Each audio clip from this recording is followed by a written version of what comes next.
Bonjour à tous, je suis Céline Baron, j'ai 47 ans, je suis sophrologue et psychopraticienne installée sur Vichy depuis 4 ans. Auparavant, j'étais installée sur la région parisienne et je suis à mon compte dans les techniques de communication relationnelle depuis 1999.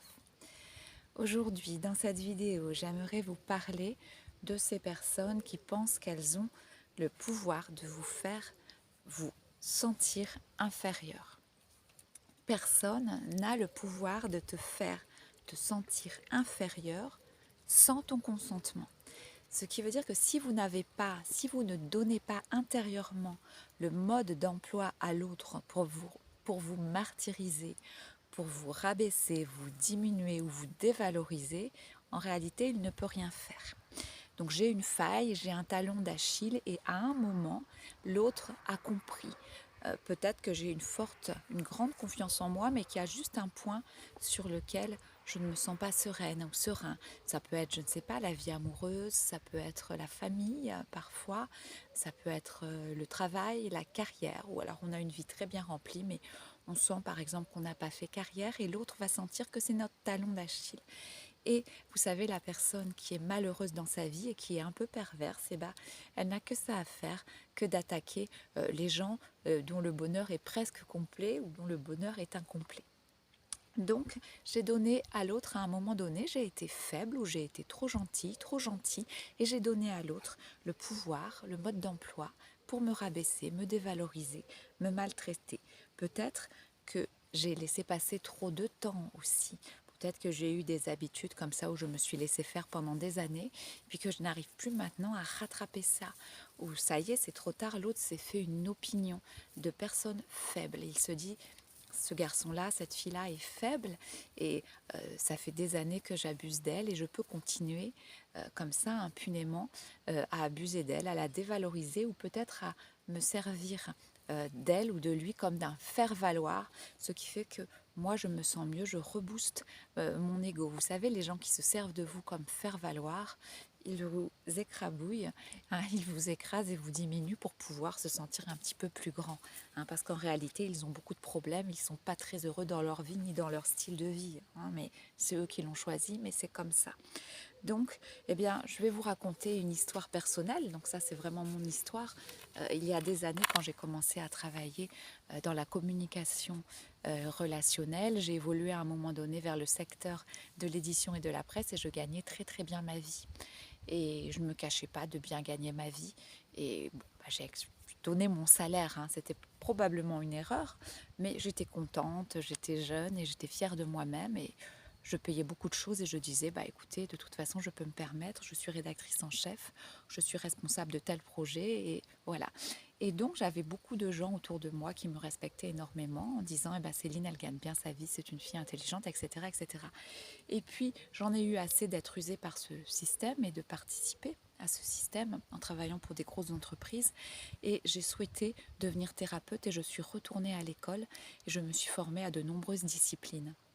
Et j'ai eu un moment pendant lequel j'étais à la fois à l'école et je donnais des cours. Je donnais, eh bien déjà je parlais de développement personnel, j'intervenais dans des conférences et également je donnais des cours de technique NADO, des cours de développement corporel également. Et bien entendu, puisque j'étais redevenue étudiante, mon salaire avait diminué comme peau de chagrin. Et tous ces gens que j'ai vus pendant des années et qui étaient là, Céline est une fille intelligente, qui gagne bien sa vie, etc., etc., eh bien, ils ont commencé à me dénigrer très ouvertement. À me dénigrer très ouvertement en me disant mais toi tu ne travailles pas, toi tu ne fais rien, des choses comme ça. Donc en réalité, j'étais tout simplement dans ma bonne période jugée à l'aune de mon salaire et à l'aune de ce que je gagnais. Et quand je vous parle de ces gens, ce sont des gens très proches dans la famille. Hein. C'est pas bon, alors il y a peut-être quelques amis aussi, des gens un peu plus éloignés, mais ce sont des gens assez proches quand même.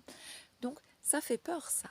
Ça fait peur de se dire que vous êtes respecté parce que vous avez un gros salaire hein, et que si vous décidez d'aller vers votre mission de vie et que du jour au lendemain vous retournez en école, comme moi je l'ai fait en école de sophrologie puis de psychopratique, et puis j'ai appris pas mal de disciplines aussi sur le trauma, le deuil compliqué. J'ai fait mes 3 niveaux de deuil compliqué et puis j'ai fait plein d'autres choses également, le yoga et plein d'autres choses. Eh bien, d'un seul coup, j'ai perdu un petit peu cette aura que j'avais auprès des gens qui m'aimaient bien parce que peut-être je leur payais des choses et puis peut-être aussi j'avais un bien meilleur salaire. Ah, il y a mon chien qui passe. Bon, alors voilà. Donc, et ben oui, des fois, il y a un moment donné, moi peut-être où j'ai été faible et j'ai pas su remettre à ce moment-là les gens à leur place en leur disant dis donc, et quand j'avais un gros salaire, tu étais bien content de venir me trouver. Et voilà, comme je suis quelqu'un qui demeure dans l'empathie, et ben j'ai peut-être pas su mettre les limites. Donc si je suis trop gentille avec les autres, et ben on peut aussi être utilisé comme un faire-valoir. Et si je suis vraiment très heureux de ma vie et de ma condition, ça peut insupporter des gens. Alors j'avais un ami comme ça qui était comédien et lui son truc c'était vraiment très égotique, c'était de briller en haut de l'affiche et d'être vraiment devant face caméra et pas derrière en train de réaliser. C'était vraiment être face caméra. Et, euh, et moi, à cette époque-là, j'étais très satisfaite de ma petite vie. Je gagnais pas, j'étais jeune, je gagnais pas des mille et des cents, mais j'étais très satisfaite de ma vie, de ma famille, de ce que j'avais. Et ça l'insupportait complètement. Et il me disait, mais comment est-ce qu'on peut être heureuse quand on vit dans un petit appartement et puis qu'on gagne aussi peu que ce que tu gagnes? Et ça, il comprenait pas. Cette personne-là, elle a mal tourné finalement. Et quelque part, mon bonheur fait de choses simples, en fait, du simple fait d'être entouré de sa famille, d'être satisfait de ses enfants, d'être satisfait de, bah oui, peut-être un logement à l'époque pas très grand, et bah, ça le mettait dans une situation de colère, parce que lui voulait des grandes choses, il pouvait être satisfait qu'à travers des grandes choses, être en haut de l'affiche, être partout, et de voir des gens qui arrivaient à être heureux dans un petit bonheur comme ça, et ben ça le mettait en rage. Donc bon, bah ça c'est des gens également qui vous prennent pour des faire-valoir ou qui aimeraient vous prendre pour en tout cas un faire-valoir. Donc l'autre parfois voudrait aussi qu'un de ses proches ait la même vie que vous. Alors ça se voit souvent, et c'est souvent dans les familles, des histoires de jalousie entre cousins, entre cousines, parfois même entre frères et sœurs, je le vois au cabinet. Et le plus courant parfois, c'est d'avoir une femme d'un certain âge qui a des enfants et puis qui vous voit, vous, je ne sais pas, petite cousine, nièce, etc., etc., euh, être épanouie et puis être heureuse dans ce que vous faites. Et dans ce que vous faites. Et alors là, eh ben, ça va créer une frustration. La personne va avoir l'impression que votre bonheur enlève au sien ou lui enlève euh, à elle, alors qu'en réalité, bah, le bonheur, il y en a pour tout le monde. C'est un mode de vie. C'est j'ai décidé à un moment donné, c'est moi qui décide, c'est ma responsabilité. Je décide d'être heureuse avec ce que j'ai, ce que je possède déjà ou non. Alors si les autres considèrent que ce que vous avez leur enlève, leur ôte un peu de bonheur à eux ou leur ôte la possibilité d'être heureux, bah c'est un problème. Donc ça, c'est des gens qu'il ne faut pas fréquenter. Donc la personne n'a pas compris que le bonheur était une décision personnelle. Donc par exemple, si je suis dans un voyage de groupe avec des râleurs, et ben j'ai le choix. Soit je me laisse entraîner par les gens qui râlent, bah, je sais pas, le car va trop vite, la nourriture n'est pas assez bonne, les hôtels ne sont pas assez beaux. Soit je décide moi de vivre et de vivre mon voyage et de dire que moi tout me convient et tout est parfait. Et puis je vais pouvoir profiter vraiment des endroits que je vais visiter.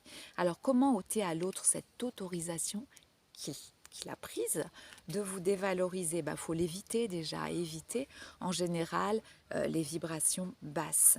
Il faut partir, s'en aller physiquement dès qu'il va dans la comparaison, dès qu'il commence à se comparer à vous. Euh, Moi, j'ai une amie comme ça qui a toujours rêvé de monter sa boîte, elle l'a jamais montée, mais moi, je suis à mon compte depuis 99 et quand je lui parle de mon travail, eh ben, on sent qu'elle, elle considère que c'est pas une entreprise.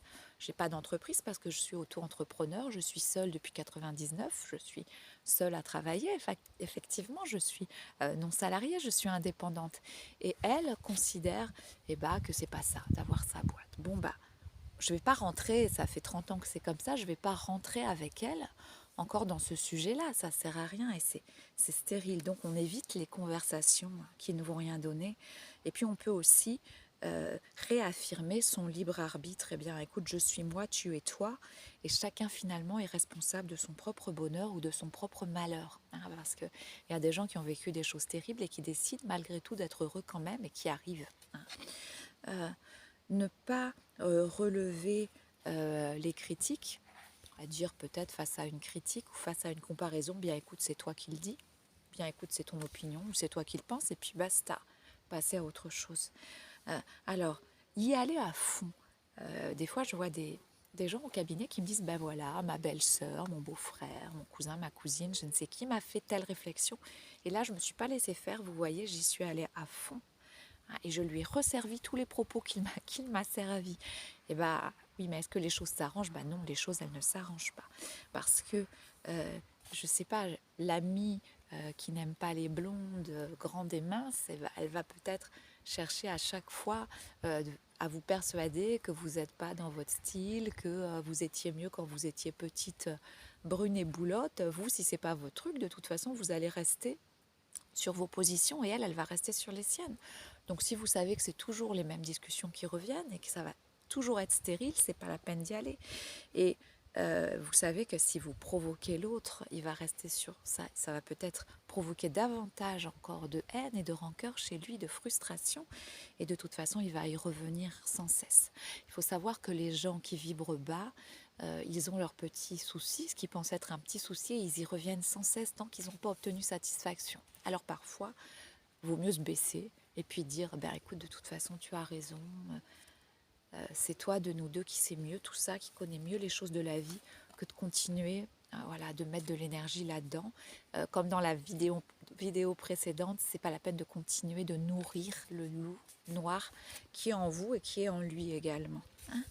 Donc, eh bien, à un moment donné, il faut vous préparer un contre-mode d'emploi. Si vous avez donné à l'autre l'autorisation de vous maltraiter, il va falloir recadrer absolument. Alors, difficile de s'en sortir sans blesser l'autre. Hein, si je suis évasive, le sujet reviendra. Si je suis très claire, eh ben, l'autre va se sentir va se sentir dévalorisé, va vouloir y revenir aussi. Et si je suis blessante, et ben là, je déclare peut-être la guerre. Donc, la solution, elle est en vous, c'est d'avoir un tel niveau de confiance en vous authentique. Hein, c'est pas de la pensée positive, c'est pas voilà, je sais ce que je dis, je suis la plus belle, je suis la mieux placée pour savoir et j'ai confiance en moi. Ça, c'est une confiance en soi factice. Il va falloir vraiment être heureux dans ce que vous avez, ce que vous possédez et acquérir la certitude que vous, vous êtes bien et puis que ce que l'autre dit, peu importe, ça vous passe dessus comme la pluie quand vous avez un parapluie en fait. Donc, il va falloir peut-être aussi, et ça c'est quelque chose qui est très bon et que moi j'utilise très souvent, c'est d'être complètement focalisé sur un projet personnel quand vous avez affaire aux enquiquineurs. Hein, par exemple, si j'ai cette amie qui cherche depuis 20 ans à me convaincre que je ferais mieux de reprendre mes 15 kilos, de me couper les cheveux et de redevenir brunette, par exemple, si je ne suis pas d'accord avec elle parce que c'est pas ce que je suis, c'est pas moi profondément, je vais peut-être me focaliser sur mon projet de livre. Je suis en train d'écrire un livre sur le lien qui demeure avec les gens qu'on quitte, avec les gens qui sont partis ou qui ne sont plus là physiquement en tout cas. Je suis en train d'écrire ce livre depuis 1 an et demi. Eh bien, je vais plutôt me placer mon esprit là-dedans pendant qu'elle me parle. Donc je vais dire un, et puis moi je vais être dans peut-être le prochain chapitre de mon livre. Qu'est-ce que je vais dire, qu'est-ce que je vais faire? Je vais être dans quelque chose que j'aime et que je connais. Et comme ça, je vais éviter d'entrer, de m'investir dans des joutes verbales non nécessaires qui n'apporteront rien ni à l'une ni à l'autre. Quand on est investi vraiment dans son projet, on va placer la concentration et l'esprit ailleurs. Voilà, c'est tout pour aujourd'hui. Je vous dis à bientôt. Au revoir.